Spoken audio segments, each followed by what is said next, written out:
Alam mo ba kung ano ang dapat gawin kapag may sunog? Kung hindi ka sigurado, ang video na ito ay para sa iyo. Upang mapanatiling ligtas ang ating sarili at ang ating pamilya, alamin natin ang tamang paglikas kapag may sunog. Una, kung sakaling makatuklas ng sunog, sumigaw ng "Sunog! Sunog!" para i-alerto ang iba. Kung ang sunog ay sa loob ng gusali, pindutin ang push button sa fire alarm transmitter. Ang transmitter ay mag-aalarma na mag-aalerto sa lahat ng tao sa gusali na may sunog. Kapag naalerto na ang iba, agad na lumikas. Ang pinakamapanganib na aspeto ng paglikas ay ang usok. Upang ligtas na makaalis mula sa usok, takpan ang ilong at bibig ng basang tuwalya o damit at panatilihing mababa ang katawan hanggat maaari.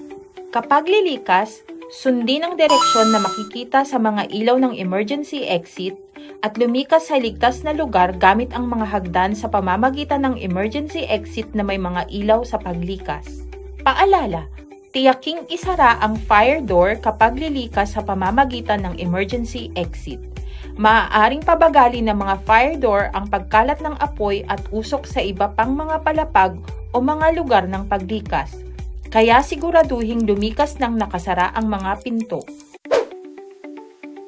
Pagkatapos lumikas sa isang ligtas na lugar, kailangan mong agad na tumawag sa 119. Alam mo ba ang tamang paraan ng pagre-report sa 119?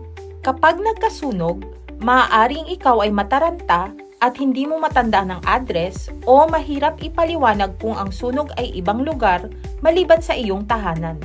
Maraming pagkakataon na kung saan ang mga tao ay nagsasabing, "May sunog dito, bilisan yung pumunta dito." Kailangan mong ibigay ang eksaktong address ng kalye kung saan sumiklab ang sunog. Kung hindi mo alam ang address, ibigay ang pangalan ng malapit na tindahan, numero ng telepono, o ang numero ng poste ng telepono na nakikita sa harap mo upang mabilis at tumpak na makarating ang truck ng bumbero sa lugar ng sunog at apulain ito. Paalala, kung mahirap basahin ang Korean o ipaliwanag ang sitwasyon, kunan ng litrato ang sunog at i-report ito sa pamamagitan ng text message o ipakita ang sunog sa pamamagitan ng isang video call upang mas mabilis na makapag-report. Sumunod, alamin natin kung paano gumamit ng fire extinguisher. Ang isang fire extinguisher ay maaaring maging kasing epektibo ng isang truck ng bumbero sa mga unang yugto ng sunog. Kaya kung alam mo kung paano ito gamitin ng maayos, maaari mong maiwasan ang mas malaking pinsala. Ngayon naman, alamin natin kung paano gumamit ng fire extinguisher. Una, dalhin ang fire extinguisher kung saan may sunog. Kapag may sunog, maraming pagkakataon na ang mga tao ay natataranta at nagkakaroon ng problema sa pagbunot ng safety pin sa paggamit ng fire extinguisher. Kung susubukan mong bunutin ang safety pin habang hawak ng mahigpit ang hawakan, hindi ito mabubunot.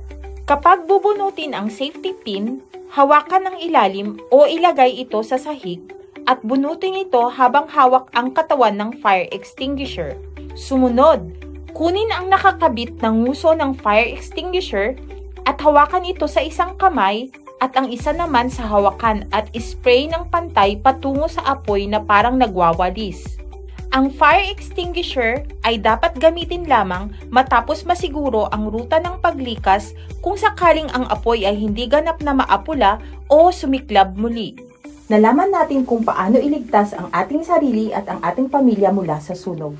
Nakatulong ba ito? Kapag nagkaroon ng aktwal na sunog, maraming taong natataranta at pwedeng magdulot ng ibang aksidente. Maaari kang tumugon ng mas mabilis kung pamilyar ka sa mga paraan ng pagharap sa sakuna tulad ng paglikas sa sunog. Hanggang sa pagdating ng araw na ligtas ang lahat, manatili tayong ligtas.